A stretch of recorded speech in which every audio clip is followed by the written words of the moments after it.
budget hearing to order. I'd like to welcome y'all all to the Towers building at our Slidell Annex. President Cooper, would you like to say a few words?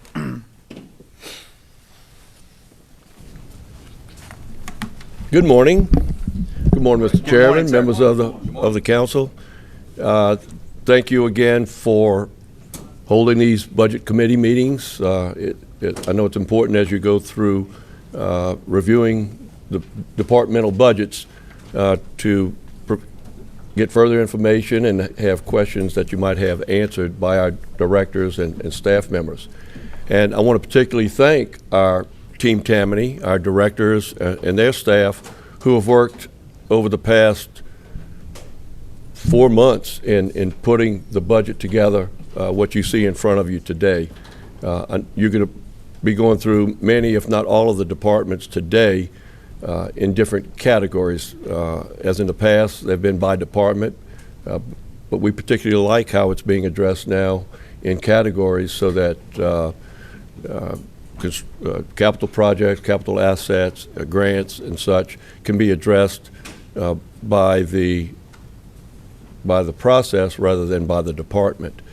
Again, I want to thank each and every one of our team that's participated in putting the budget together, particularly our finance department led by Leslie Long, Chief Administrative Officer Gina Hayes with the administration, and our team is here ready to provide information to you and answer your questions. So thank you very much, and if I can answer any questions as well, please don't hesitate to call on me. Thank you.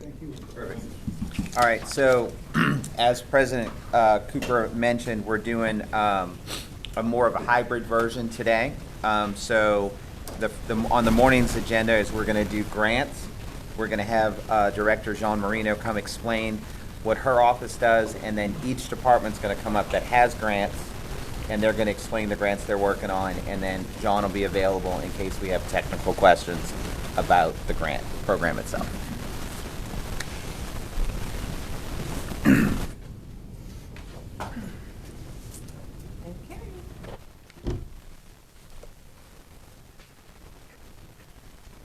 Have to turn this on.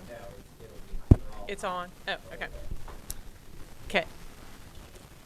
Good morning. So the first packet that you have that has the Department of Grants on top of it, we'll go through that first.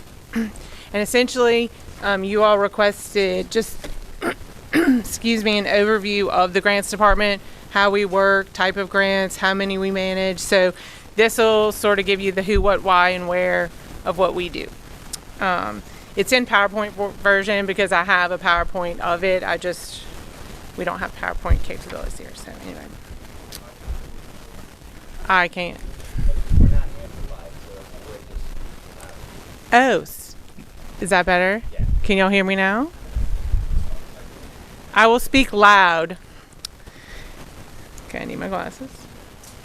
So, who are we? We are the Department of Grants. We serve as the central administrative unit responsible for securing external resources. We ensure fiscal and programmatic accountability for all grant funding in a timely basis in accordance with legal requirements. We establish a system of internal controls to make sure that programs are delivered on time, that we stay within compliance. We do interdepartmental coordination. As you can see, we work with almost every department in the parish. We serve as the parish's liaison to all these agencies, so we speak with them directly, whether it's through application or through working on the project or through closeout, or if there's an audit or review, it all goes through our office, and we then get the information from the department that's involved. Our mission statement is to timely processing of grants funds by providing unconditional leadership, support, and multi-departmental communication to all St. Tammany Parish departments in accordance with regulatory requirements. We like to highlight new opportunities for current and future resource needs, and we also take the opportunity to evaluate things. So like we look at how the things are working, whether it's a good opportunity to apply for, if it's something that's worth our time, the capacity that we have to apply for it, to manage it, etc.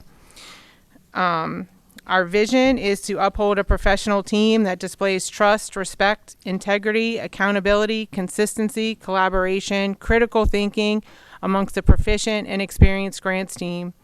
My team is a group of 12 people that are all college educated. They bring years of experience in several fields: grant funding, accounting, finance, banking, state agencies, management, real estate, housing, and public administration. So I try to maintain that by providing training for them, which is part of my budget request, conferences, and as best I can, competitive salaries. We seek funding that leverages the resources to accomplish current and future goals for the parish. So if there's a project, we try to leverage parish dollars to help projects happen. And then a vision that we have is to have informative and efficient methods of presenting real-time informative data. So we do have Munis now. We use that. We do a lot of our own reporting, and then we report through the agencies specifically through their portals. So we have to report to them directly in their portals. Why we are here? So administration saw that there was a need for comprehensive oversight and coordination of grant funds. We facilitate program delivery and compliance, and then there's capacity. So originally, before the grants department was in place, many of the departments were managing their own grant funds with the help of finance and procurement and legal. And so as the amount of grants increased and the complexity of the applications came in, it was decided to start the grants department, and so that's where we are. The next slide has little money bags on it, so we'll show you that the increase in the amount of funding that's been steadily increasing over time. We're currently managing $268 million worth of grant funds in various stages. They're either in pre-award, currently post-award, or it's an active project, closeout. So it's different stages, but it all adds up to $268 million, which is a big number. The next slide shows you the agencies. Our number one funding agency is GOSEP, which is FEMA. Then it's the Department of the Interior, so that would be your GOMESA, your Treasury funds, Department of Treasury. Then there's the Office of Community Development, and then Facility Planning. So those are probably the top 5 or 6 funding agencies that we have. We also run several programs through these funds. We run transit, we run the elevation program, which I'll get into that in a little bit, the entitlement program, and the arts. They're all administered through the department. CAA is 100%, the Community Action Agency is also 100% grant funded, but that is managed by Tanya, and she'll talk later, I think, today. The next little pie chart that we have is shows the departments that we work with. We work with almost every department, like I said. Grants, actually, we maintain a lot of the funding in our department. That's 34% of it. But as you can see, the different departments and the percentages that we use, that we offer to each department. Some are less than others. But and then after that, it also shows the types of grants that we have. So the most of our grants, I would say, are federal, or they're an indirect federal grant. This is how they're labeled in Munis. So they're either directly from the state or directly from the feds. We have some local and private funding, and then we have some pass-throughs. So it'll go through the state. Like the GOSEP funds. Those are from FEMA to GOSEP to us. Some of our HUD funds go from HUD to the state Office of Community Development to us, but we do have direct allocations from HUD as well. So predominantly most of our funding has a federal hat on it that we manage. More about what we do. There's a little thing in here. You can look at it yourself at your leisure, but it mostly tells you what we do. We track things, we review things, we manage, we monitor, we evaluate, we comply, we resolve, we perform, and we retain funding. It's very important to retain it. It's also important to have it tracked accurately, because no one likes orange or stripes or anything. So we make sure that none of that happens. To go through some of our programs, the STAR Transit program provides urban and rural transportation. It's a curb-to-curb demand response service. Coast, the Council on Aging, is currently the operator for both the urban and rural program. We have 8 park and ride locations across the parish. In 2013 or 14, we began a rebranding of the transit program. We worked on logos. That's how we came up with Star Transit. It used to be called GoStat. Y'all may remember that. And anyway, we are currently performing a transit analysis of the program to have a strategic plan on how to run the program in the future to assess. Since COVID, things have changed a little bit on people's needs. And so we're doing a overall study of the program to make sure that we're meeting the needs and if there's some expansions and things we need to do with FTA. The Elevation Program. I know many of you are familiar with this. So since 2005, we've elevated approximately 291, give or take, residential properties. We've mitigated them. So we've either elevated them or we've acquired them.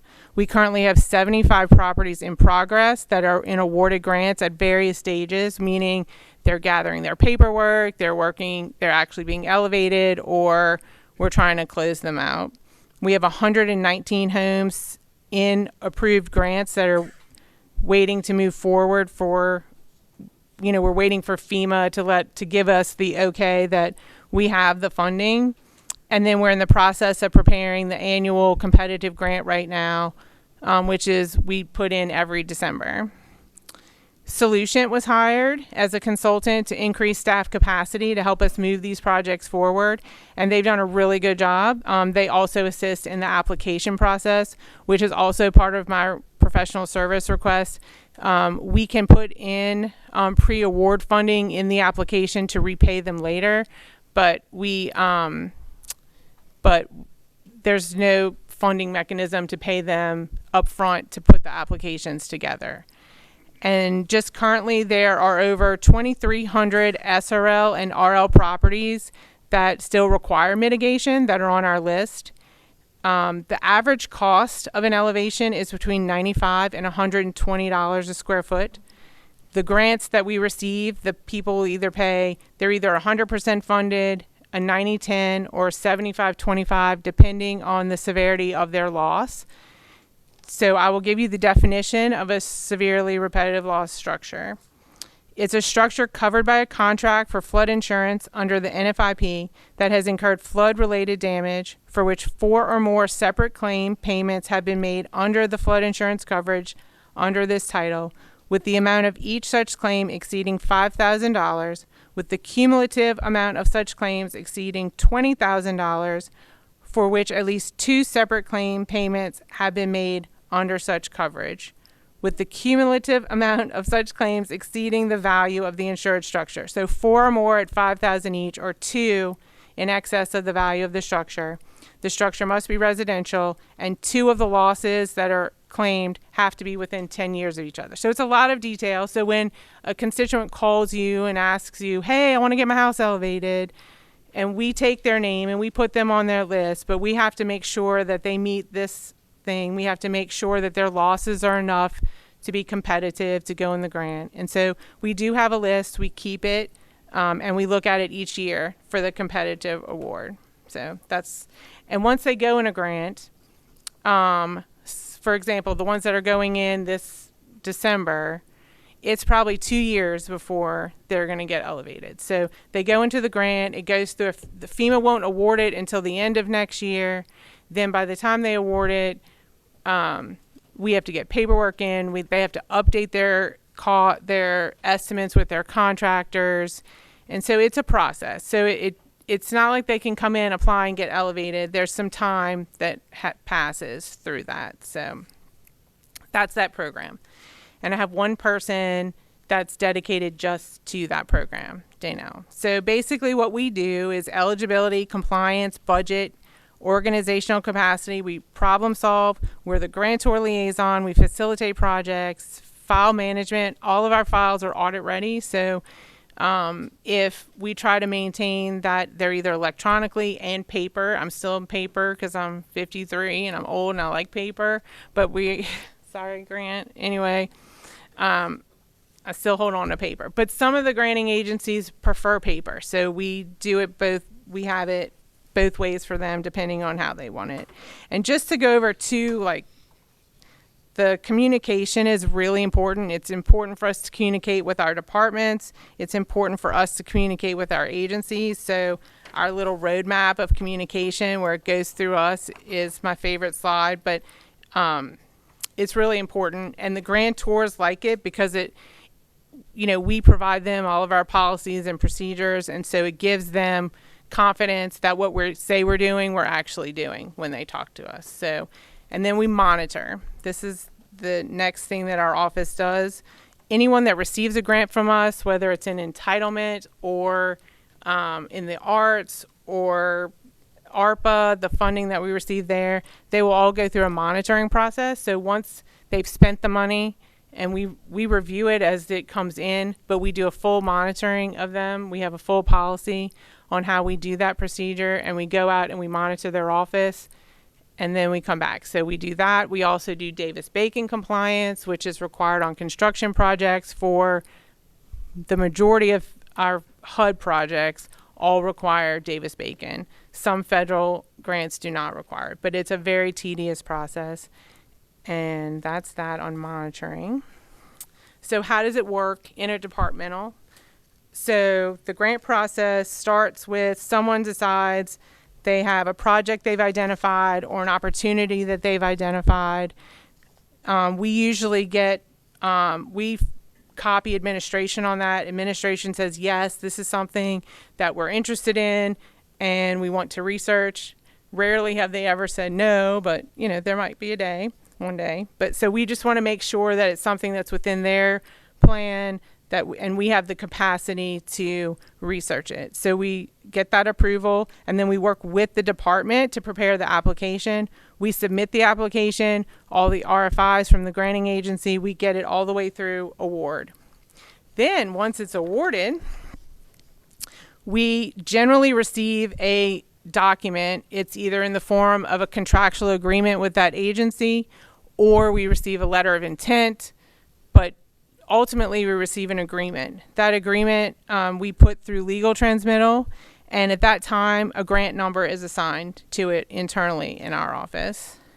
Then once simultaneously we work, the project team, they take let's say it's a capital project, they take their scope of work, their budget, and they formalize it on the CPRF, the capital project request form, or if it's a program, we have the program outlined, and they work with grants and finance to put that together so that they can request a project number from finance, and then we put the grant worksheet together, and then it gets entered into Munis, and then it goes to finance for all their approvals, and then finance creates the ordinances for budget and capital as needed.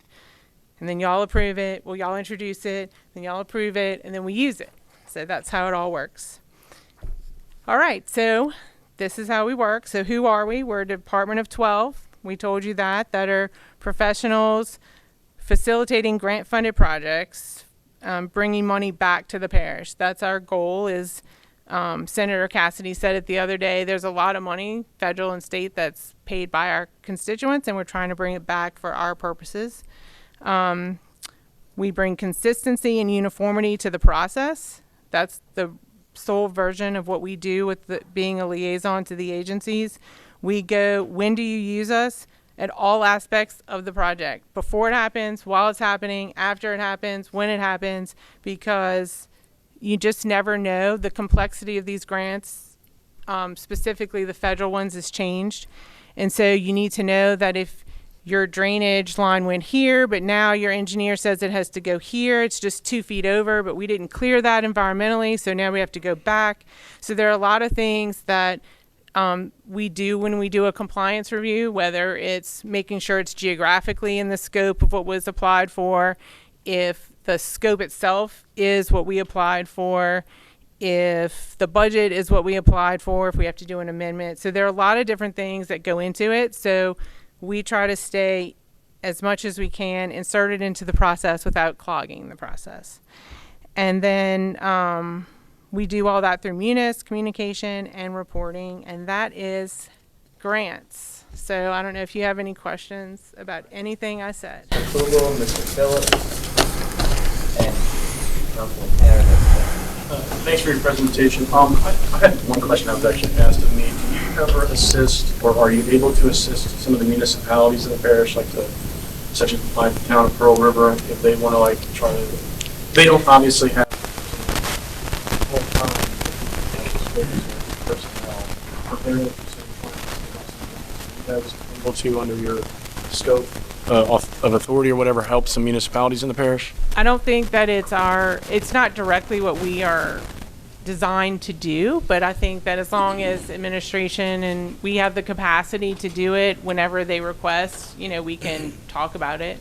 I defer to administration on that, but it's not officially in my responsibility as the director of grants for St. Tammany Parish, but that's not to say that I haven't helped municipalities you before. have? Okay. I have worked with other municipalities. We can do an intergovernmental agreement with them sometimes. We've worked with the fire districts before. We've worked with some of the rec districts. So it just depends on the request and the timing and the capacity of All it. right. Thanks. All right, Councilman Phillips. First, the roof reinforcement program that you have, that's strictly state, right? You don't work Yes, with that's that. not in our. When you said the funding's a pass-through fund, how long does it take for you to receive the money? It depends. So most of the grants that we receive are reimbursement grants. Okay. As long as That was my next question. You have to Yeah. spend it first to get it back. we have to spend it first and then we submit it.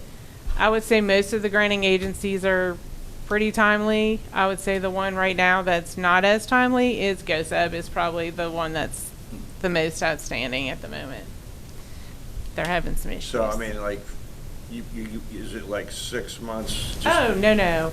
If we, the stuff with Office of most of it goes through their system. And so as long as it's in their system, it comes back relatively quickly, within weeks, if not the next. I mean, it just depends when we submit it. But I would say they have the same time we have. We say 30 days, we give them 30 days, but a lot of times it's done faster than that. And then when you have an applicant to have their house elevated or bought out, I know you have a long list. How long is that process? Is that usually like a year or 18 months, 2 years? I would say 2 years, 2 years, okay. as conservatively, 2 years. Okay, thank you. Councilwoman Tanner. You were speaking of GOSEP, are they paying better now, and how much is outstanding then? I meant to bring that with me and I don't have it. I can find out how much. I think it's a little over $1 million outstanding. And do you have that? Yeah, 1.2 is outstanding. So How they, long has that been outstanding? some of it for several months. We are working with them. I met with them last week. We had sort of a payment plan and they dumped a bunch of money in when originally they dumped it and then we had more projects come in. So there's some amendments that have to be passed. So it is an issue of them paying. They're the only ones that we're really struggling to get them paid. And I think that, we're going to work with someone above the levels of where we're working with them now. We've given them a lot of time to work it out. We've had weekly meetings with them. We've worked with them to help, talk them through what's happening. The new director put in some protocol that's helped where some things don't require a lot of steps that they have. So some of that stuff's being funded a little bit faster, mostly on the residential side. It's the big infrastructure projects where we face some issues because FEMA, some of the things we submitted also go through FEMA. FEMA's also having some issues on their side. So it's not just, I'm blaming GOSEP, but some of it has to do with FEMA as well and having amendments passed. So that's where we are. But we are actively trying to get them to pay us. And they are paying slowly. It's just very Have you slowly. contacted our legislature and our Congress about helping with FEMA and helping with getting us paid through the state? I have not yet, but we can do that. Last week we received, I guess late last week, I received an email from the state, from GOSA, asking for us to provide information on any claims we have outstanding. And when I spoke to the gentleman on the phone, he said, you know, the purpose is to get claims paid and have something processed by the end of November. So, just like, you know, explanation. May I suggest that you find a department head above them, and or you contact our legislature Yeah. and our Congress and senators if it's federal. I mean, if they don't know what's going on, they can't help us. I agree. I mean, we were trying to, you know, let them do what they needed to do and process out some of their turnovers and changes, but I think it's about that time where, and we're getting to our year end, and so it's time to do what you're recommending, I think. Okay, how many, can you give me a percentage? I know most of these grants does not have administrative cost or anything connected with it. What would you say is the percentage that you receive from grants to fund your department through administrative cost? Can you give me a wild percentage or what? Well, I mean, I don't know if I can give you a percentage. I don't know. What I would say is that, I mean, we manage $268 million. So of that, I mean, if I'm funding my staff is roughly like, let's say $1 million. I would say half of that is directly funded to a grant. So it's a direct charge. The other half is reimbursable. So most of them are reimbursable. The reimbursables this year are not as high as they normally are because we've been stuck with projects. So, and most of that has to do with FEMA and Bridget's stuff that she's submitting. So I would say 75% of my salary is covered. Of my department salaries are covered under a grant on an average basis. So that's what, $750,000. I mean, I hate to do it as a percentage of what we manage because it looks like such a small number. It's not even 1%, but it's covering the staff salary. And then some salary from projects. So we do work with sewer repair. We work with environmental services, coastal zone. We have some departments that we can pull in some funds to help them as well. So, I mean, ideally, the grant department Would be fully funded. would be fully funded. So I'm asking, are we ever going to get there or what by? We can try. I don't know that. I mean, ideally it would be great. And that is actually, I mean, I try very hard to put, if I can put admin fees in and get it directly charged, whether it's for my department and the other departments, I absolutely do that in every application that we put in. I think there's some things that aren't able to be funded. So we were funding a lot of our overhead, like supplies and copies and things like that when we ran the rental assistance program. We were able to cover some of that.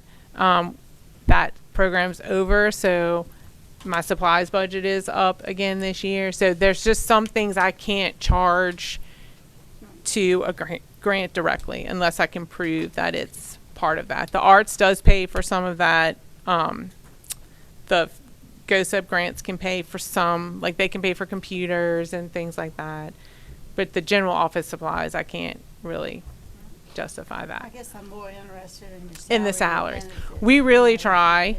It's hard to cover me 100% because I'm, you know, more of a reviewer. I'm not directly on a lot of the grants. So I would say that we probably won't ever really get to 100% if I'm being honest. Right. I think we'll probably stay around 75%. Or maybe I can try to do 80. I promise you I'll put forth my best effort to get it as high as I can. And you realize I'm going to ask this every year. Yes, and it's wonderful. Okay. Thank you. I love our annual conversation. Thank you, Sean. Councilman Smith, Impastato, me, and then Kugel. Okay, Sean, good seeing you, and thanks for being here to help explain this grant department to me. Was it initiated when we start on? 2012. 2012. Over the years, I guess, how long have you been a director? Since 2012. Okay. So over the years, since 2012, I guess my bottom line question is this.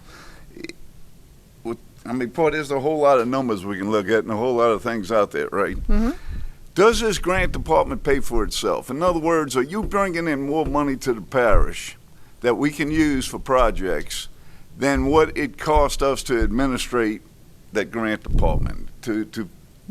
I would say yes. I would To say what tune? A simple percentage. You think we're bringing in 10% more revenue that we wouldn't have, and it supersedes the expense of a grant department?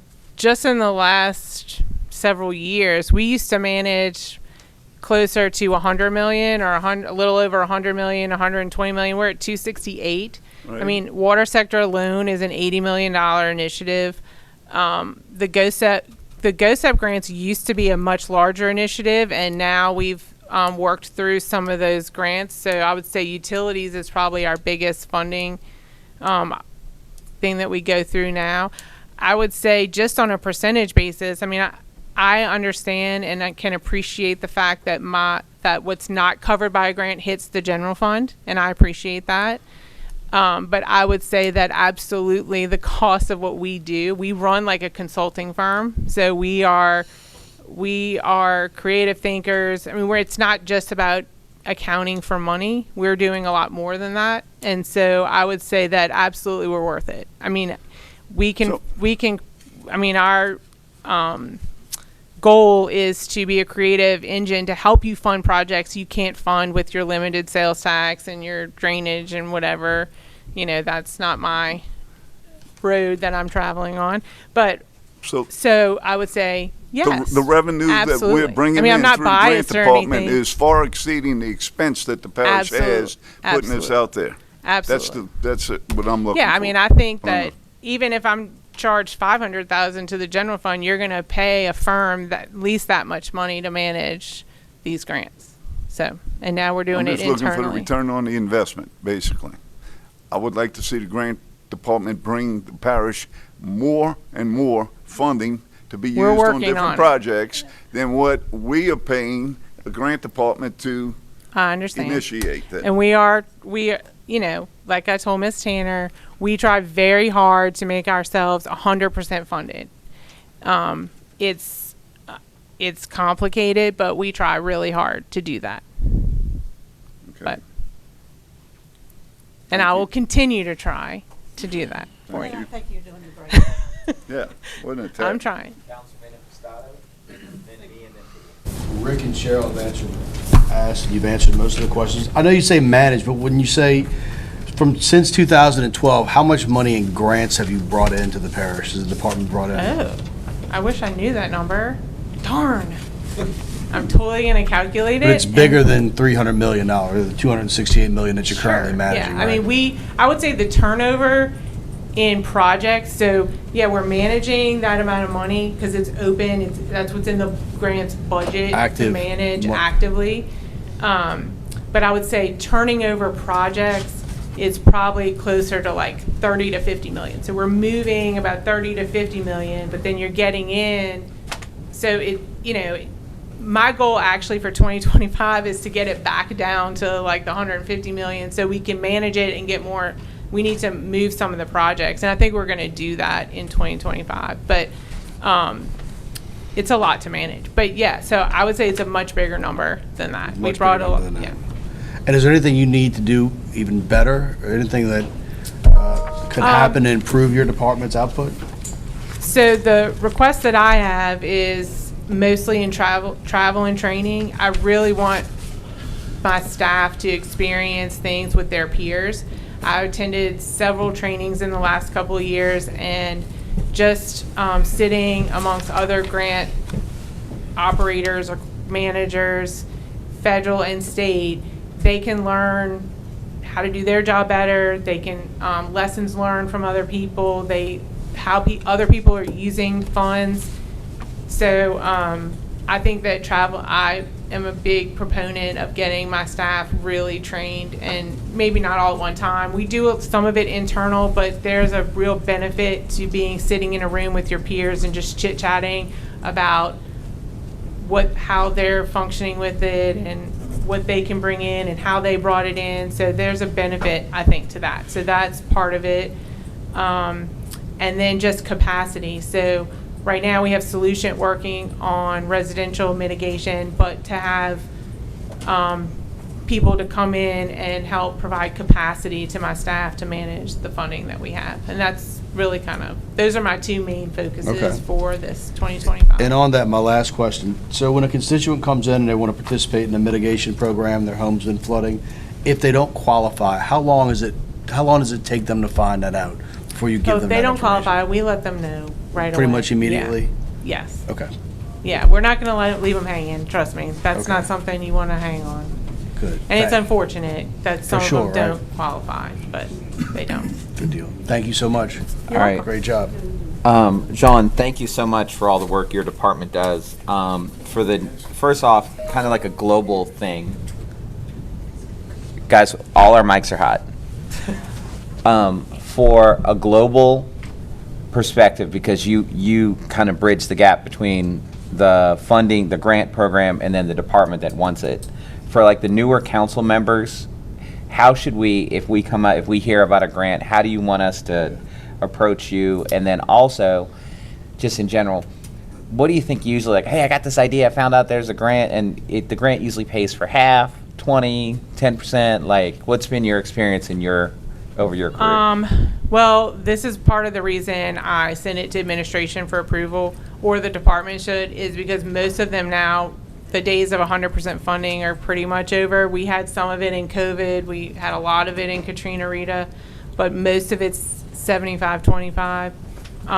Some of the big construction projects don't pay for design, so they'll pay, like DOTD's, that stuff, they don't pay for design, and then they only pay for 25% of construction. So you have to be able to afford design and 25% of construction. So there's always an investment of the parish, and we just have to make sure we have that before we contract with an agency to, I don't want them to give us the money and then I say, oh, no, never mind, we can't afford it. So that's one of the reasons we get, administrative approval, to make sure that it's in the budget, it's in a plan, that we want to plan for it.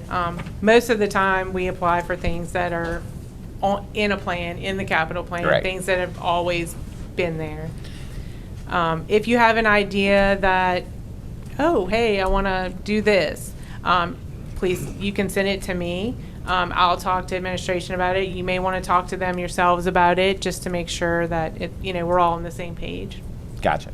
And not to go back to like the delay because it affects me a lot. The people asking for home elevation. I guess a lot of the people, especially on the east side, for sure. Yeah. We actually have one in Madisonville that's historic, so right. that one's taken a little bit of time because it had to go through SHPO. Well, and first of all, let me stop. To go back to what you were saying is, because of the amount that a grant may pay for, it's good for us to coordinate with the administration to see if we can even afford this. We might not even be able to afford to get the grant because we don't have enough money to pay for our portion. Correct. But also, to go back to the home elevation, is you have one person we can refer to, because a lot of our constituents Yes. call, Day-Now. and we can check with her to see if they're... She's on the little chart. Yeah, to see where our constituent might be on the list type thing. Yeah, there was a list of my whole staff and what they manage and what they go over. I Yeah. forget where that is in here, but it's on one of these pages. Gotcha. Oh, here we go. So this is my whole staff currently, even my 2 new people, and what they're managing and what their roles are. So if you can't get me, call Jessica. She'll find me. Gotcha. And then my last question, and I'm not sure if it's directly for you or for the administration, or I'm sorry, Leslie, for finance. So we were given a report. It's the project ledger funding and budget summary for active projects. So as we understand, if it's encumbered it's in our budget, but if it's not, it may be out. We might have grant money at some stage, or, you know. If there are, so one of the big sheets, so you have two other sheets in front of you. One Okay. is our current, the one that has blue on it is the current capital outlay request that we just submitted on November 1st. So it'll show you exactly what we submitted. And then the other is all the grants that we manage. So this will show you all 268 million, what the grant award is, what we've expended to date, and the balance that's left. So that includes what's encumbered and what's unobligated. Gotcha. So, but it's all for these projects. So it's not like just sitting in a, you know, all this stuff is allocated. The full 268 million is Gotcha. allocated to a project or a program. All right. But we don't have any money that's not on this page that's. Well, especially if we have to spend it first, Yes. then they pay us Yeah. back. So what I'm saying is this is everything we manage and it's all here. There's not another like unobligated fund somewhere that's not on this page. Understood, thank you. Mr. Kugel? Oh, and Mr. Phillips? Oh, I did have one more question. I know your department is handling the W15 diversion project behind which greatly affects myself, Councilman Burke, and some other districts. I guess my question is there a way things like that and similar projects where we don't get this bottlenecked like it's happening? Because I'm sure it's not just going to be this, it's going to be something else. This particular bottleneck on the phase 4, I think you might be referring to on the diversion part of it. Yeah, I believe so. So it was funded in a different disaster, and the disaster was closing, and FEMA was reviewing it, and then the disaster was closing. So GOSEP decided to move it to the Ida disaster. So it's moved disasters. With the move, FEMA argued that it needed to go through a whole nother review. So we appealed that. We're working with them, with GOSEP, to not do that. So now I think it's close. I know they keep saying it's close, but we had to rerun the benefit cost analysis. So I guess I'm giving you a status update, but to answer that question, a lot of it has to do with communication. We've been communicating on this.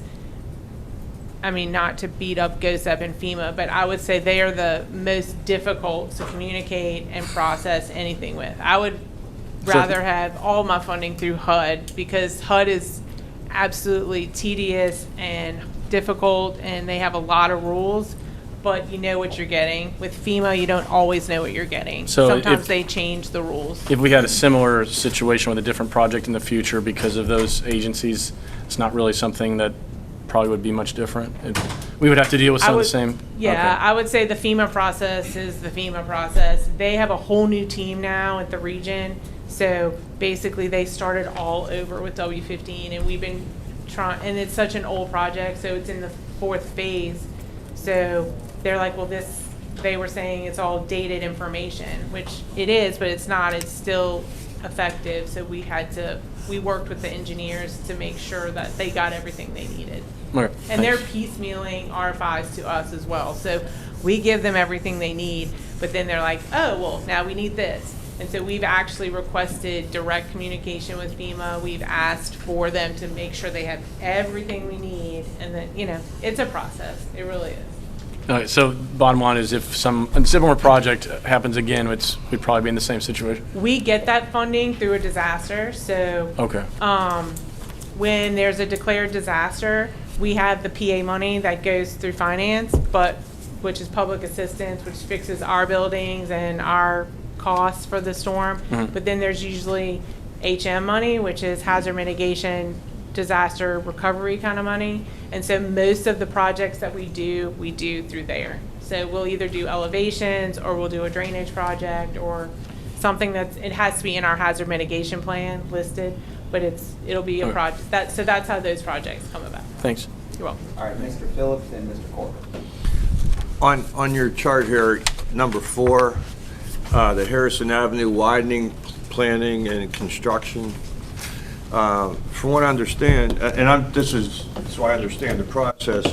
So you have 3 or 4 different funding sources here on the project, right? You got the parish, the state, and That might be a Daniel question, but yes, I believe there are multiple funding sources on the I guess the question I'm leading up project. to is, it was a priority 5, or what do you call it, priority 5 funding for the state. Well, evidently that went away for next Correct. year. Does that mean the project stops, or No. the other parts of the money can keep the project going? The other parts of the money can keep the project going. Let's see, I think we requested funding for, to complete design and right-of-way. So we put it back in and requested the priority 5 Right. money moved to priority 1. So we've just so we continue to put, even if it gets a little bit of funding, although, yeah, this one got 931,000. So there's enough money to keep it moving, and then we're just requesting additional funding. Okay, so basically, in the long run, we're not losing time on the project, is what, not as much time as I'm thinking we'll lose. It's progressing. I'm gonna defer to you. I don't know if you have the money to, this is probably a Daniel question, because I am like the bank. Let's wait. Okay, Let's wait that's fine. until Yeah, we- okay. Until we do Okay. engineer. Mr., Okay. does that finish yours, Pat? Can we table yours? Thank you. Mr. Corbin, take us home. Sure. I just got a couple of questions, John. I'm trying to understand this grant management summary that you provided us. Sure. Is the grant numbers, is the first 2 digits, is that the year, similar to some of the other project numbers? No, so the Okay. way the grant number, well, yes, so the grant number is F1305, so that would be federal, we got it in 20, yes, it's the year and then the numbers that we've received each year, so. So. And looking S at- stands for state, L is local, meaning it came from like a local intergovernmental thing or a local agency, and then S and P is private. Yeah, okay. I understand that part. I just want to make sure I was interpreting those 2 digits. Are there, some of these are back in 18 and 19 and? 16. 13, 12, 11, Is yeah. that typical to have something open that long? Well, you'll notice a lot of them are GOSEP. Yes, I mean, no.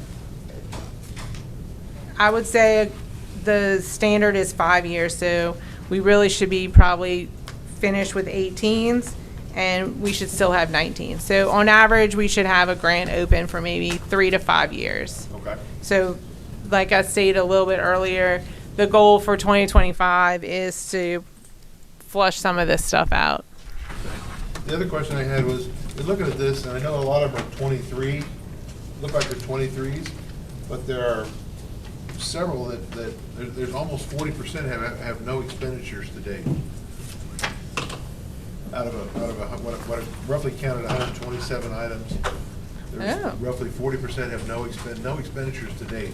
That seems very high relative to the number that are there. So what I would tell you is, so it depends on which ones they are. The facility planning and control, that's the stuff through the state. So well, some of those, I mean, we would probably have to take them on a case-by-case basis, and I'm happy to give you a status on those projects, but some of it may be that, I'm trying to find one that's a 23 that doesn't have movement. You want to find one that doesn't? Yeah, I was just trying to find one. So, federal transit, for example, F2319, that's one of mine. I can speak on that one. So we get federal transit money. We get 4 million, roughly 4.8 million. We're still utilizing the COVID money. We just finished using, we got a lot of funding from COVID. So you'll start to see that money being used more quickly because the COVID money is no longer there. They gave us a lot of COVID money. So that's the reason for that one. Let me find another random one that's not mine. Facility planning and control. I don't know, Well, you don't need to go down through all of it. I think that you're talking about wanting to work down some of your Yes. available funds. I would think that'd be a target-rich environment. yes, and I would say this, that some of these are construction projects, so there's design involved, if it's programming, on my side, like if it's transit or entitlement, some of those projects you'll see moving a little bit more quickly now because we're out of the COVID funding and we're moving towards some of the other funding. Okay. I don't know if that's helpful. It is a little bit, I just haven't noticed how many were zero, I think it's worth. Yeah, I would targeting. say, if we received it in '23, there's, depending on when we received it in '23 and how the project team is, what status the project is in. If it's in design and we receive construction money, well, then it kind of sits there until they finish design. So it's sort of on a case-by-case basis as to, but I can provide you a summary if you want to on each one, but if. No, I've just, Oh, thank you. I do not need a summary on every one. I do appreciate you saying no. What I'd like to watch over time is that number with zero go down. Absolutely. One I agree. one that does jump out to me is the Ida waterway debris. It's a F-2208 Natural Resources Conservation Service. There's like $4.5 million there. Yes, that was phase 2. Okay. So Does that include removal of boats and things like no, that? that was tree debris. I don't speak Public Works, but I'll try. So that's tree debris that was in the water, and the second phase had to go through permitting, and so I think we just got the permits. All right, Yeah, so we we might just want to got the table permit. that for Public Works now. Yeah, thanks. that had to go through core permitting. All right, that's all my question. All right, so we're That's gonna. another one that stops the gap, is the Corps of Engineers.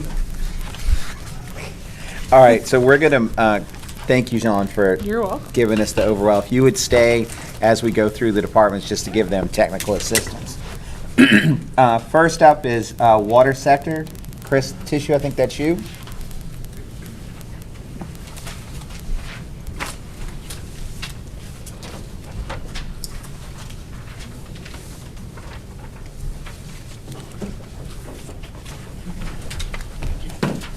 Good morning, Director Tissue. How are you?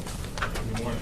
If you could just give us a brief overview of where you are with the grants, and I would imagine you're one of our biggest users of grants currently. I am. I appreciate all their hard work. Am I live? Yeah, they're all live. So there you go. Yeah. Oh, all right. Did I turn mine on?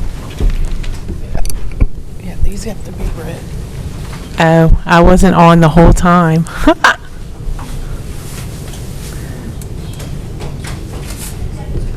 All right, Mary, what page are we on for this? 22 and 23. Of the internal packet? Okay. All right. 22 and turn it 23, guys. Just let me know when y'all are ready. Public Works. Gotcha. All right.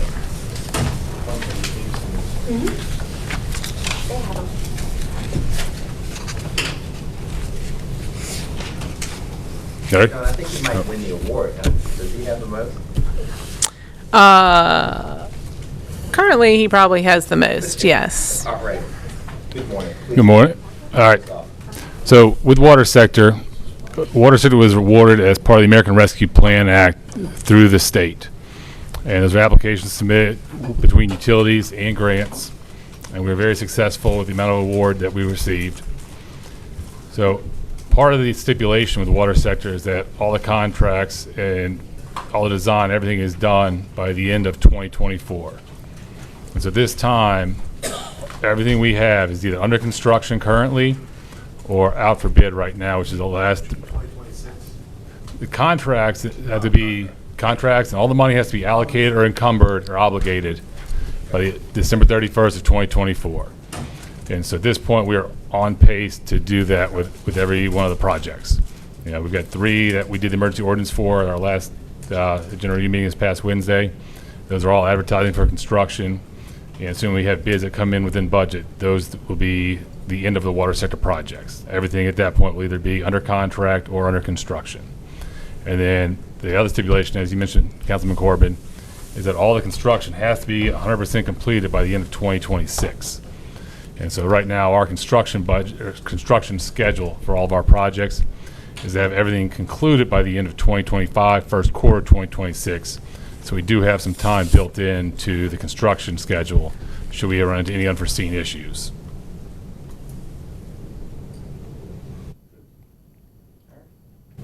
Mr. Kugel? So, Chris, if you could speak a little bit about, I know you're trying to get some stuff done before the end of the year.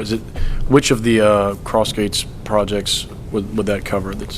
So the last three we have out right now are the disinfection buildings for Willowwood site, the Ozone Pine site, and then a disinfection building for the River Oak site, and then the Cross Gates wastewater treatment plant. And you expect you'll get all those by December 31st? Do you think you'll be able to do that? Yes, sir. We should be opening bids up after Thanksgiving. Okay. And I'm sorry, one more question. So you get to restart the application process every year for the water sector program, or it is finished? So water sector, and I'll let Grant chime in here or John if she wants. But There's actually going to be another round of Okay. water sector. We will not be able to resubmit any projects that were not awarded and were submitted and not awarded in the first two rounds. So we'll have to be very selective. It's a smaller amount of money. I think the total is $70 million. I could give or take. Correct. And then I do believe we will be able to, I don't know if you want to talk about it. There's some money that I think we're going to do another request within these first two rounds. The state has some money they also have to commit by the end of the year. And so we're going to work with them to help fund any extras that we may have in these projects. So you may be able to get some money from the state for some of the existing, but for the existing any money we projects. get, we have to match. Okay. With the third, we submitted the application, which was part of the point structure that we were awarded, the 6931. So as long as whatever we receive from them, we have the 31% match to go along with it, then we can request that. And I think we're going to request enough that we have the match for. So for the next year, budgeted. when you do the smaller water sector, not only do you have to do new projects that didn't already get declined, but you also have to match? Correct. Okay. And now was the ARPA included in that as well? And ARPA is no longer available, or? Correct. Okay. I mean, I don't know the balance of ARPA, but yeah, I think all of our ARPA money has been obligated as of 12/31/24. So we had to obligate ours, as did the state. So it was state ARPA, parish ARPA, that matched the state ARPA funding. Okay, thank you. Looking to my left, on this room side. Mr. Smith, then Joe.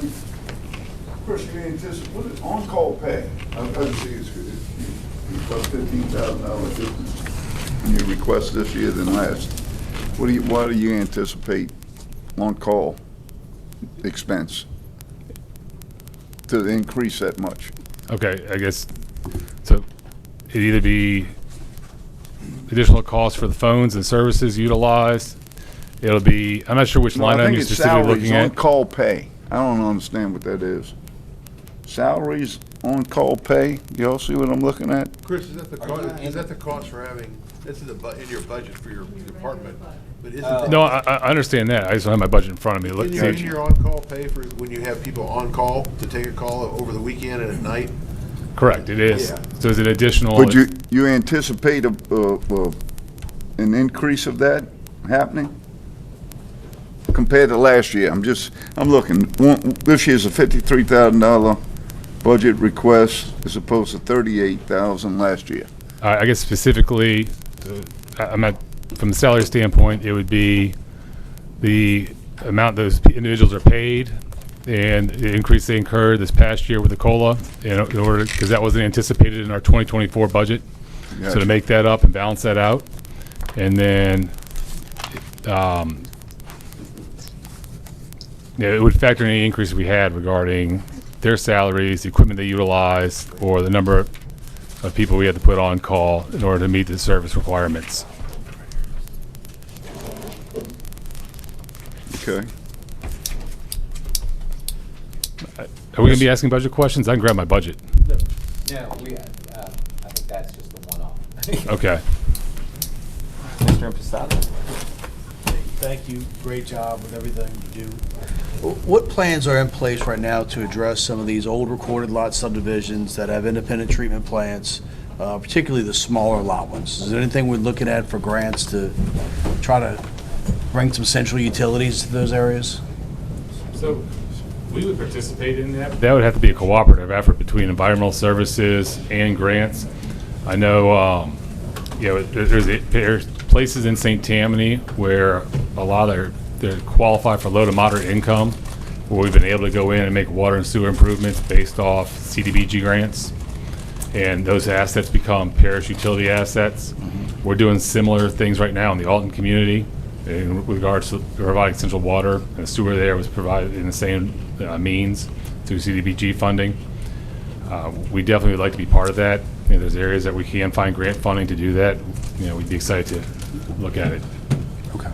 So if I get with you and say, Chris, can we look at this area, then maybe we can start a process of trying to Correct. look for some of those grants and. You'd have to look at the qualifying criteria of the area, the affluency, the demographic, the discharge permit, the number of connections, the economics of it as far as the affordability of installing on sewer, how they'd be able to pay for it. But we could definitely sit down and look at it. And look at it. Yes, Okay. sir. Thank you very much. You're welcome. All right, Mr. Corbin? Yeah, Chris, I got a couple questions. Do you guys, I couldn't find it, do you have a dedicated project manager in your area that as a staff member to you, or somebody that's overseeing all these projects? Or is that really done by you and? So we've got a senior project manager, Mr. Bob Mowinian. Okay. He was a long time with Sewage and Water Board, and he was with City of Covington, and he's interim director, and he's an excellent project manager. And so he's kind of been coordinating, spearheading a lot of these efforts, and as well as providing senior project management, he's also providing, engineering input. Okay, what about a project planner? That's just, all they're doing is looking at milestones and maintaining an overall schedule for key milestones on all these projects. I didn't count them up. It's gotta be. About 40 projects. There you Water go. sector alone is 31 projects. So we do that in-house between me, Mr. Andrew Hunter-Veris, and Mr. Bob Mowinian. All three of us are licensed engineers, and we work with the different engineering consultants as far as coordinating the schedules and sequencing. But you're, the resources you mentioned are fairly expensive resources. Correct. Do you think that your department could benefit by having a dedicated project planner? That's a much lower rate salary position. It is, but I feel like we're getting the full amount of money out of each of us by utilizing that, and that would increase the amount of salary that the department would be responsible for funding. I understand that I'm potentially providing something that you may not have, or considering it, but I wanted to know if you could use the help of a project planner. So, and I guess, so in short term, the answer would be yes. It would have been a great thing to have had a year and a half ago. But long term, like this year, as you guys will look, going back to my budget, we don't have any capital projects budgeted this year based off our O&M and salary rates and the current fee set structure we have. And so to hire somebody full-time to do project management when we don't have any real projects set up for the next 2-3 years, it wouldn't be able to justify that position. If we were able to find a consistent source of funding to be able to maintain and invest in capital projects on an annual basis, then it would make a lot of sense to hire somebody to do that. Well, but don't you have projects, when you say there's nothing over the next 2 years, we have a whole bunch that gotta be done by 2026. That's correct. And they're under construction at this time. And each one, so each engineering consultant has a separate resident inspector on the job, has a project manager associated with it. All that money was funded through the American Rescue Plan Act as part of our contract with the water sector. Okay. I just think about it with your maintenance activities as well, but if you don't think that you need it, I'm not gonna push you to get you one. I just haven't worked at many engineering organizations that did not have a project planner on staff to provide that and pull it, so that the senior people aren't spending their resources, their time going and just tracking projects. No, we would definitely benefit from that. Pardon? That we would definitely benefit from that as the engineering side of the department. Okay. So maybe we'll talk further offline, but at first I heard you say I don't want it, and now you say you might benefit. I don't think he can Well, afford I'll it. say- He well, wants it. He just. we're here to manage budgets and move things around. So he could potentially afford it if it was necessary. I got it. I was mediating. I'll talk to you offside. No, that sounds good. All right. I had a quick question, and this ties back to like percentage wise. So like, that you mentioned, like how much you can get per, so the money we're using now, this is a lot of like 100%, or it's paying for, the grants are paying for a lot of the projects. What we might be available in the future is going to be from a smaller pool, and it's probably going to be smaller grants. Is that Correct. what we should expect? Correct. So like water sector round 3 is, like she said, $70 million as opposed to like the $800 million that initially came through with water sector rounds 1 and 2. In addition to that, they've excluded private or for-profit utility providers from applying for it this go around. If you're a previous recipient in rounds 1 or 2, you're not qualified to submit an application except for consolidations. So in order for us to apply for additional water sector funding, it's going to have to be a consolidation project either on the water side or sewer side. Gotcha. All right, looking, I'm not done. oh, I apologize. No worries. On this whole list that we have, and this is just not for you, Chris, would it be possible, and I don't know who the right person is, probably by each of the departments, to get a column in there that tells us what phase we're in? Because it's not very clear. It's not easy to see just from financial numbers what phase we're in. Are we in requirements development? Are we in design? Are we in procurement? Are we in construction? Are we in project closeout? Something, you know, I look at all this 15 pages of projects, and not having that information, that would be very beneficial to know where those projects are at least a very gross stage. No. And that, I'm going to say that for everybody else that comes up. I'm going to be looking for that. So I don't know where the right place to get it. I don't know if all this data came out of finance. Maybe Leslie, you guys could ask for those and get that updated. But I'd be happy to provide the categories that I'm interested in, but also the categories engineers are interested in, just to give us a quick snapshot of where these projects are in their project life cycle. Right now, just my only response to that would be something we need to provide an update on prior to it being put out, you know, within a short time frame. Because a lot of times they'll go through those different sequences that you're talking about within a matter of weeks. So if we put something out 2 weeks ago, when you see it 2 weeks from now, it may not be current anymore as far as the phase that it's in. We can set some criteria for the size of the project. If you got a $15,000 project, I'm not really interested in tracking it from start to finish. But you got a multi-million-dollar project, I'd be interested in knowing where it is in the phase. So that helps us understand why encumbrances or actuals or requisitions, that tells us why those numbers are where they are, is because of the phase of the project that you're in. No, I agree with that. Sounds good. Okay, so I'd be happy to work with you and Daniel and. Specifically for water sector, we have to report to the state each month, and they provide our office statuses on all the projects, and we submit that to the state. So we would have that specifically for the water sector. Okay. I may be interested on a quarterly basis. It's not something I want to track on a monthly basis, but maybe quarterly to be able to see where these projects are and which ones are moving. And in the long term, being able to have red, yellow, green assigned to the ones that are, you know, green, we're on track, yellow, we got some risk, and red, we're behind in some way, shape, or form. No, we could definitely do that quarterly. Okay, thanks. Looking to my right. I was going to say what Jeff just said about the color code, and that would work. All right, Mr. Tissue, I think you are relieved. Thank you. Chris, thanks for all you do. Yep, Appreciate you. appreciate you, Chris. All right, let me just find my agenda.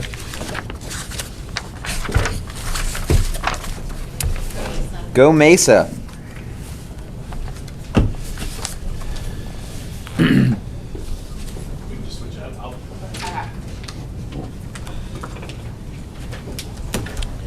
Good morning, Ross. Good morning. What does it you do for us? What do I have to do to put you on a coastal Grant-wise. project today? Yes, grant-wise.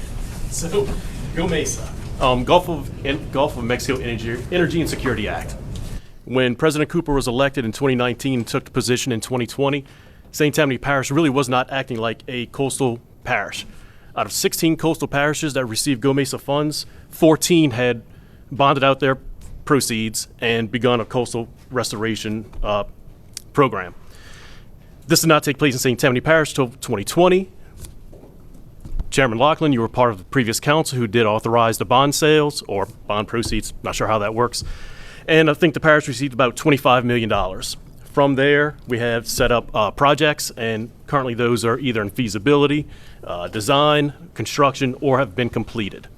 So moving forward, St. Tammany Parish is in a great position to act and like a coastal parish and protect our citizens. Any specific projects or questions, I'll defer to our coastal coastal protection and restoration manager, modeled after the CPRA program in the state, and we'll just go from there. Any specific questions regarding, or any any questions for me until I turn it over to Randy? For the benefit of the new council members, when it comes to grants for your department, it's pretty much limited to Go Mesa and coastal stuff. You don't get planning grants and things like that. Rarely. And I don't know if it's really a grant. We may partner with the Regional Planning Commission or DOTD, things like this, but I'm not sure how they're actually qualified. Lately, we've been working with Randy on several NOAA grants. They're very competitive, so my goal is to get one soon. We've actually sat with NOAA to get feedback on, why our projects weren't chosen. So we've been working with Randy and Diet on those grants specifically. But so we do a lot of coastal grants other than Go Mesa. So it's federal through NOAA. We work, like Randy's whispering, PRP grants. So we work with the Pontchartrain, thank you, them. And so there's several other things we do with Randy other than Go Mesa. Restore, we also have the Restore funds. And So yeah, the big program is Go Mesa, over $20 million. I think that's it with his group. We might receive This thing get a coastal only, right? Yeah, I mean, we may receive a $300,000 grant from the PRP program, and that will design maybe a single project, and those will go through quite smooth. But as far as, and those are kind of one-offs, but this would be the program that you're more than interested in, I'd imagine. Okay, perfect. All right, looking to my right, looking to my left. Where's our list for Go Mesa? Okay, Go Mesa is going to be, Actually, I do have, I don't know. So this will actually show all the projects. It'll show the status that they're in, either in design, construction, or completed. I can email this out. I can give you a copy right now. You can pass it around, whatever you want to do. I don't want to pass one around, so if you can email it to us. Yeah. It's on the page 1, I think. It's under development total. I think these are all their projects. That's cool. I don't know if this is all Go Mesa, but this is like Lacomb's Trace and Trails. it's the six projects. Oh, no, I'm seeing it. There I go. No, he's got a bunch of them, developmental, yeah. Okay, well, give us a second. Yeah, sure.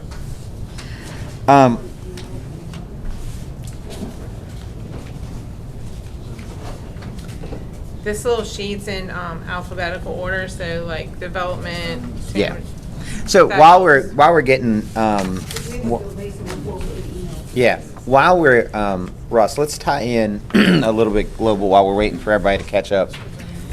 In terms of your dual role as you're basically our planning and zoning expert, but you're also now in charge of coastal too.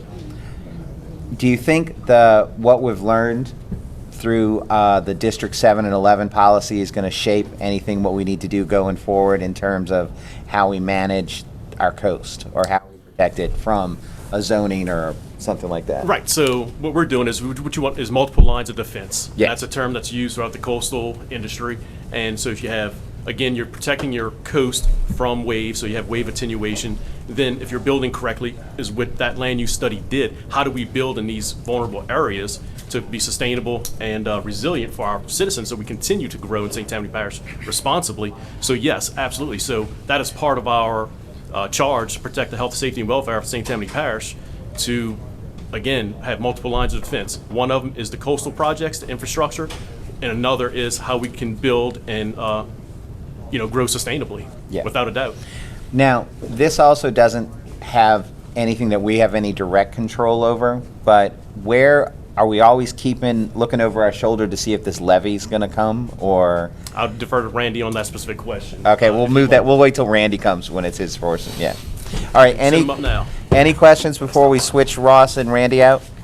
Nope. All right, Randy, you take the hot seat, buddy. Great job, Ross. Thank you, sir. Morning. Randy, if you would just introduce yourself for any new councilman that might not know who you are. Hey, I'm Randy Paulsino. I'm the coastal manager for St. Tammany Parish. Been here since April of 2020.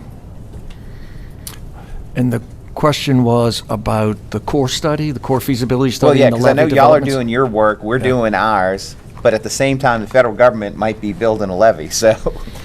Yeah, so the Corps just completed what they call a 3x3, which was a 3-year study, $3 million study of St. Tammany Parish to look for ways to help with coastal hurricane surge and rainfall, riverine flooding in the parish. It was completed. It was signed off in Washington, D.C. by the Corps chief, which they call the chief's report, and it's now in front of Congress through the Word bill. We anticipate that it will get signed and be authorized. And we get to all these funny terms, right? It gets authorized, which means next year perhaps they'll assign some money to it, budget actually for it. So we have hired a firm. I think we just finished the contracting, MSMM, former head of the New Orleans Corps Office, civilian engineer head of the New Orleans Corps Office, Mark Wingate, is currently with that firm. So he has great knowledge of this, of the process and of this project. We just got them on to help us watch this program, particularly in Congress, to make sure it moves smoothly, and we get the funding that we're due. All right, looking to my left, anybody want to start off with questions? Anybody ready? To my right? I would just like to see, Randy, I know you're applying for a large grant to help us with the abandoned boats. Could you just expand on that, and then also expand on, once you create a program like that, then it might encourage some bad behavior of, if you could touch on that. Great question. So I did, prior to this second career, my first career was 25 years with wildlife and fisheries, so we dealt with derelict vessels a lot. And it's just, think about it this way, whether it's parish property or some private property, people start dumping mattresses, tires, dishwashers, right? If we just keep going, police it up, clean it up, they'll continue to dump. So at some point, you have to clean it up, yes, but you also need to enforce and stop that, but have a program in place that allows them to legally dispose of washing machines, or in this case, vessels. So what you have is, it's a great expense for people to get rid of vessels, right? So they generally sneak them off at night, or tow them down a river, or just put them in places. So you guys made available $150,000 Go Mesa funds to take a look at a program, of such a program. In the meantime of doing that research, I discovered that there was a local consulting firm that actually was awarded some federal money. I believe it ultimately came from NOAA through Boat US, and they did a big cleanup in the Tchefuncte a year or so ago with these funding, which I was unaware of until I found that. And then some years ago, the Tchefuncte River Foundation as well did a really massive cleanup of the Tchefuncte River, which was a great program. So in full transparency, I've tried to share as much of that as I could with y'all through emails and such, to where I think it's in the best interest, I think we all agree that it's in the best interest of the parish to kind of see if this firm will get funding again this year. They have applied through a pre-application process. They were asked to submit a full application a full application. I believe later this year, early next year, we'll know if it was successful or not. And if that case, 100% of the funding to remove every boat that you guys have submitted to me, including a lot of vessels that are on the sheriff's list, because they maintain a pretty substantial list, is in their proposal to be removed. And so I think we are all kind of waiting to see what that happens. And then the recommendation, of course, from me, and I believe it's universal with the money that was made available, the $150,000, is that we look to develop a program that would encourage a better way of taking care of these vessels. For example, there are states around the country that have drop-off days, drop-off points, whether it's by trailer, they can deliver them to a place, and then we can have a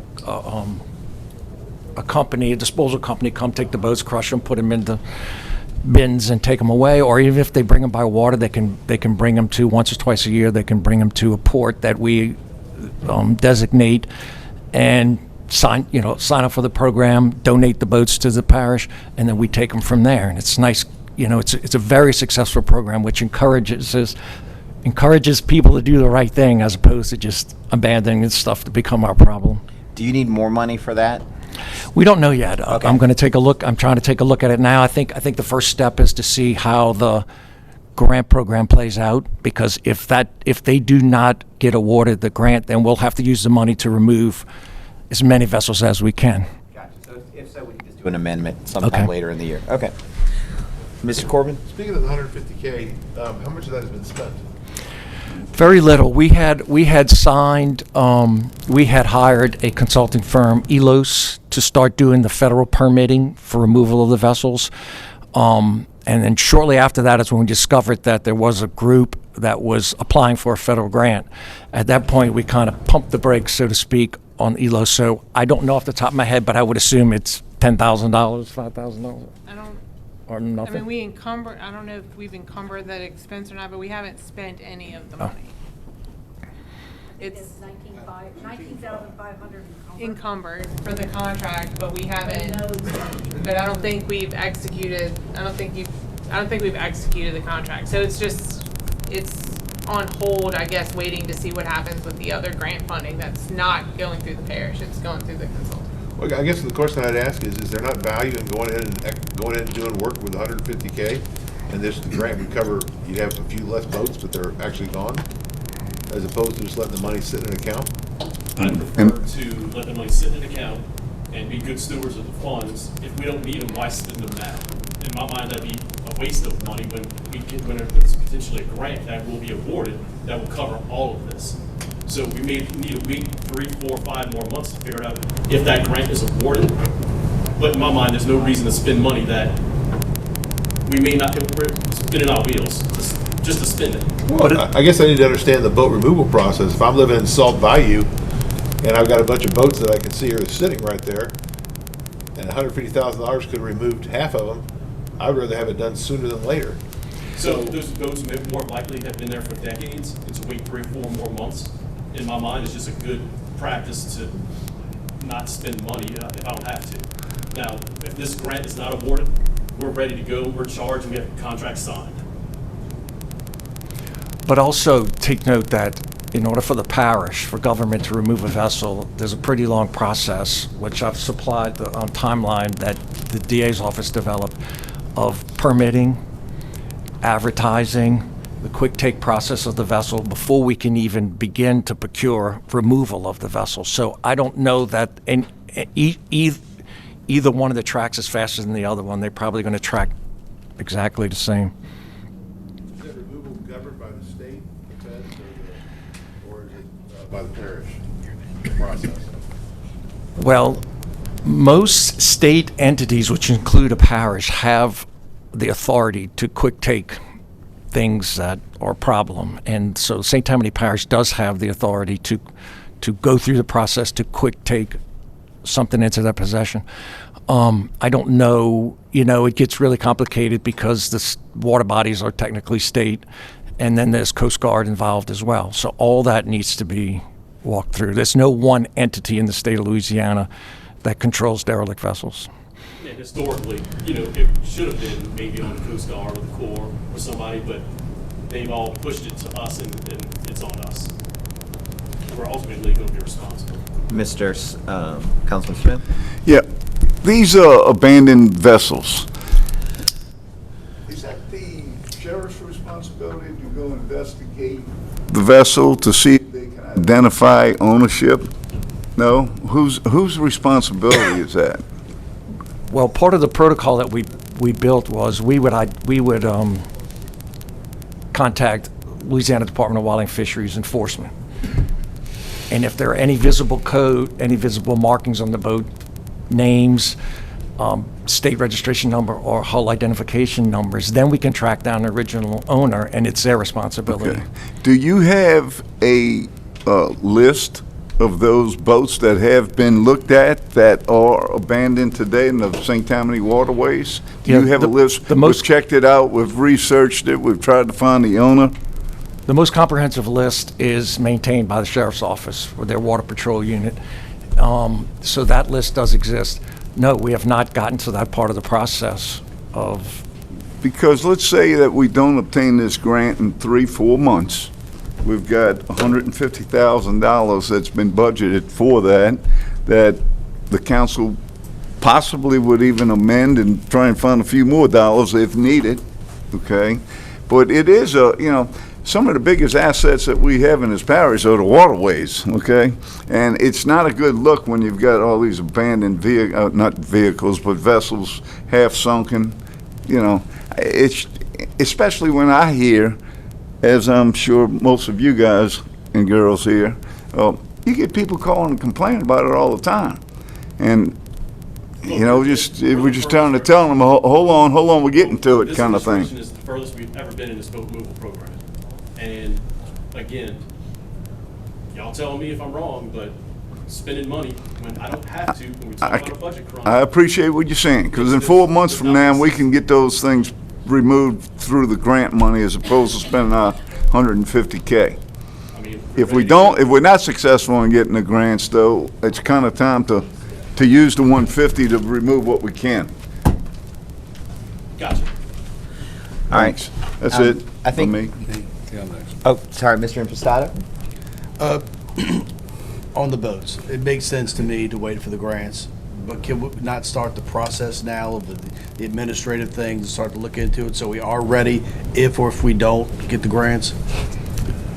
Yeah, absolutely. I don't see any reason why we can't take some steps. Because it sounds like a very complicated, long, drawn-out process. So it might be good to get the ball rolling, and whether We'll be teed up and ready to go if we don't get this grant. right. Yeah. And then also And be teed up ready. to go if you do. Well, if you do Right, get it, either you just way. do less. I mean, it can't possibly cost more than $50,000 to remove a boat. I can't imagine. If it does, maybe I should. No, it's anywhere from $5,000 to $30,000, depending on. Yeah. So you have you should be able to knock out at least a chunk of them with the 150. The other question I had is on the Main Street Park.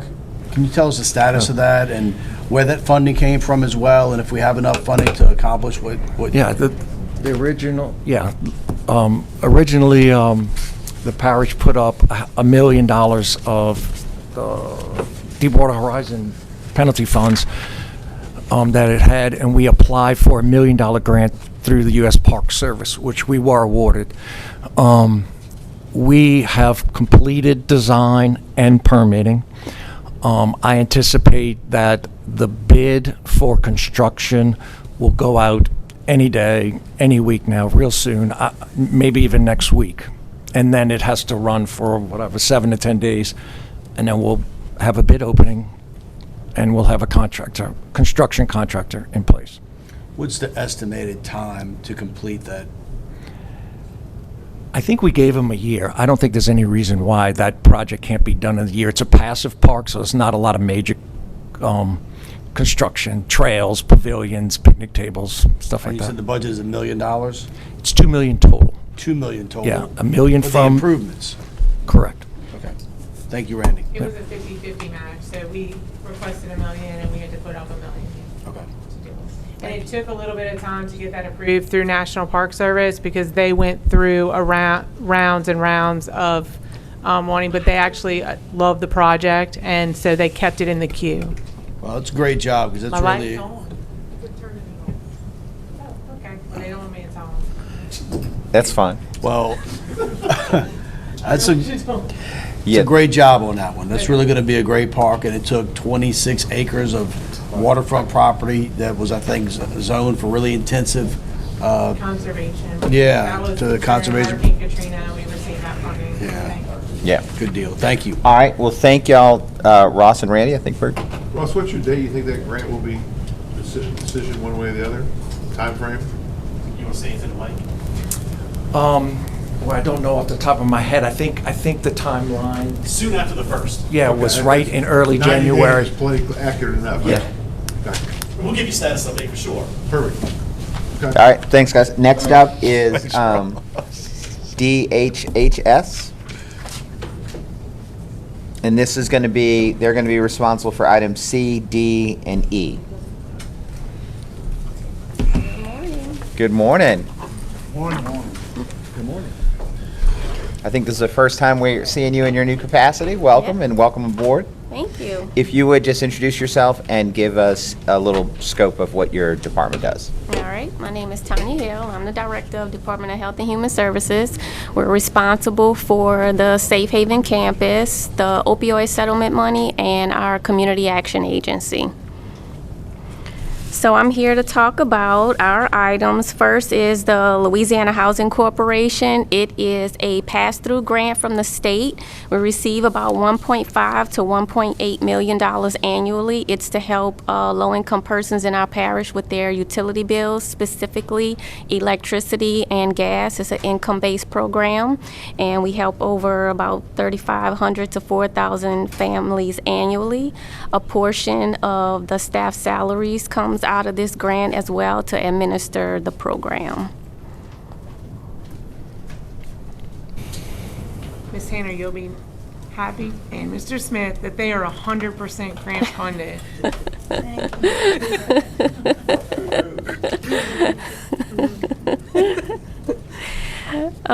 The next item is our Community Service Block Grant, which is also a federal pass-through grant from the state.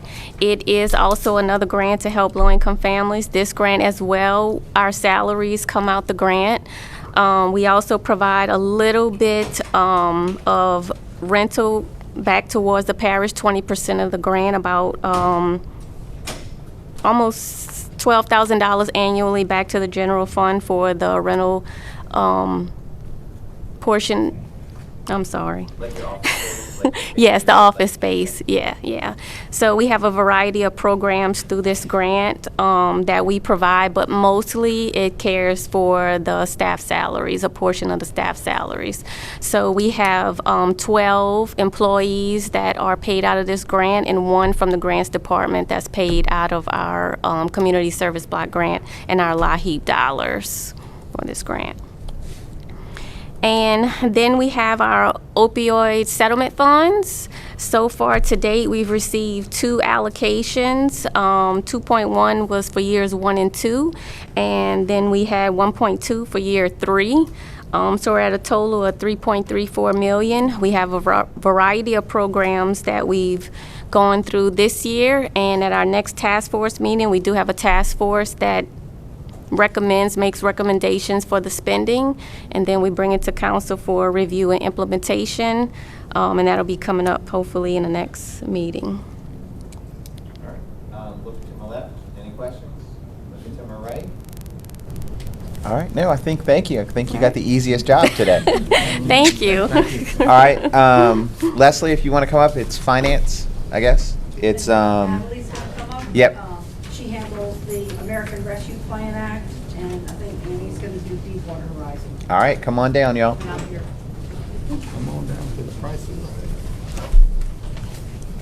All right, welcome. If you would, just introduce yourself and what your role is and what you're I presenting. am Natalie Laprousse. I'm the finance analyst for finance, and I handle the reporting for the American Rescue Plan Act. All right. Mary, what page is that on for us? Yeah. So we were awarded. Oh, it's not on this? Gotcha, Yeah. thank you. We were awarded $50 million from the federal government. It gave us 4 categories that we can use the money in, and it includes to respond to the public health emergency, to respond to workers performing essential work during COVID-19, for the provision of government services to the extent of reduction in revenue, and to make necessary investments in water, sewer, and broadband projects. Through multiple meetings with the community, the administration and council decided to put $10 million towards our lost revenue replacement. That was the maximum amount we could put in that category. $28 million towards water and sewer infrastructure. Those are the projects that are with water sector with Chris. $7 million for broadband infrastructure to bring high-speed internet to more rural communities, and $5 million for public health and negative economic impacts.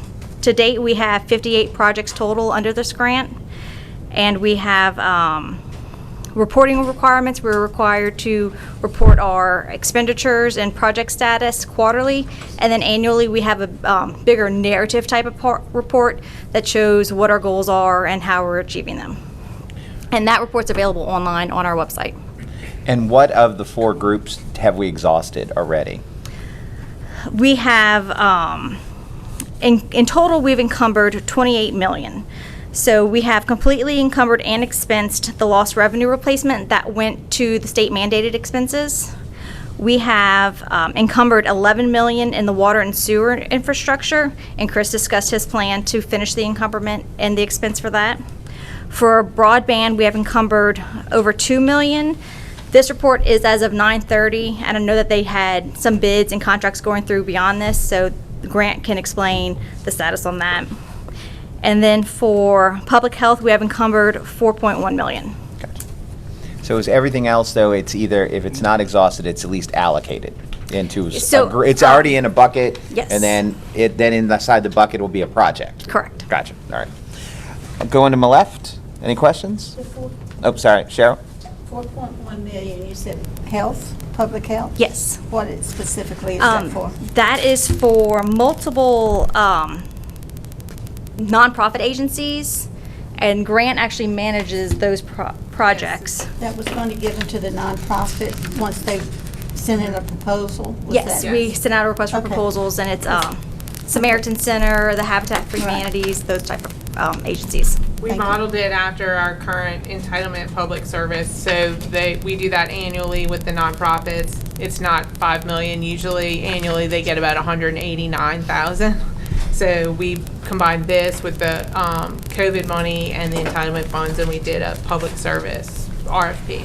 Grants is acting as the program manager for those programs, as I'm handling the reporting aspect of it. Okay, Gotcha. thank you. All right, looking to my right, any questions? All right, thank you. Okay, thanks. Next up.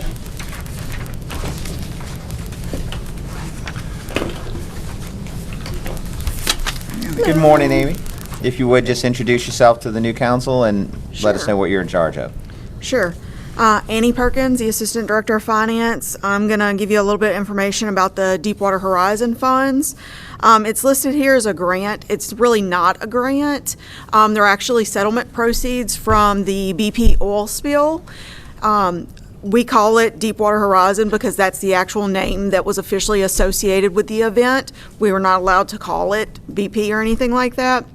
We got about $12.7 million in the proceeds after what was allocated to the lawyers and the cost of the settlement and that kind of thing.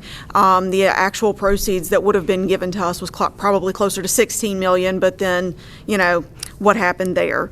So when we got the proceeds from the settlement, the council at the time went through those and come up with an allocation, and they said, we want to spend the proceeds in a certain fashion. And so they actually never really codified it in that manner at the time, but they had said, we want to put $5 million towards the Performing Arts Center, $2 million towards Safe Haven, $1 million towards the fairgrounds, $500,000 to GIS, $1 million towards the Trace Connect Heritage Park, $1 million to the EOC, and a little over $2 million towards recreation in general, like boat launches, the abandoned vessels that we've talked about, the Trace Camp Salmon, things like that.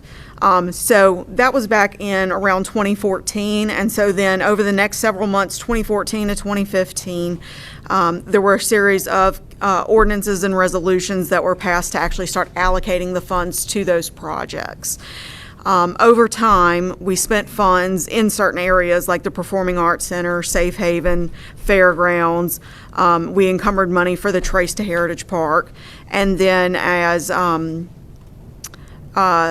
things, state mandated cost happens, the tax failed, some of these projects were placed on hold, or as other grants did not come, or things kind of, I guess, got canceled with the state for the Performing Arts Center. Those projects were placed on hold or either canceled. So we've spent funds on the Performing Arts Center, but then that project was canceled. So those funds were eventually freed up to be used for other things. So we wound up having funds that we were no longer able to use for the original purpose intended by the council at that point in time. So so let's see, yes. So that was at that point in time. So we've used money since then. We've used most of the money that was dedicated towards Safe Haven of the $2 million. We have a few $100,000 left that we're spending on some of those small projects for renovations. I know we're working on some of the other things with the state mandated agencies to use some of that funding. If you recall, a few years ago, 2022 for that budget, or 23's budget, it was at the end of 2022 that we decided to remove the funding from the EOC project to do some of the projects at the jail. So we took $4.6 million and moved it to do the roofs for buildings A, B, and C and the jail doors. And then, let's see, I was gonna say, and then as we talked about earlier, when Randy was up here for the Lacombe Trace Trails Nature Park, we had allocated $1 million of the Deepwater Horizon funds for that as well. So that's about it as far as the history of the funds go. Gotcha. Looking to my left, any questions? Cheryl? How much money is left in the Deepwater Horizon, and what is it? Is it allocated and budgeted? So what the available unallocated balance as of 9/30 was $370,000 rounded. So that was uncommitted or available for use. And then we have the list of projects that have, I guess, unencumbered funds that would have budget available on those projects. And of that were the funds that we had discussed freeing up for the state agencies, the state mandated agencies. Yes. Okay, thank you. All right, looking to my right.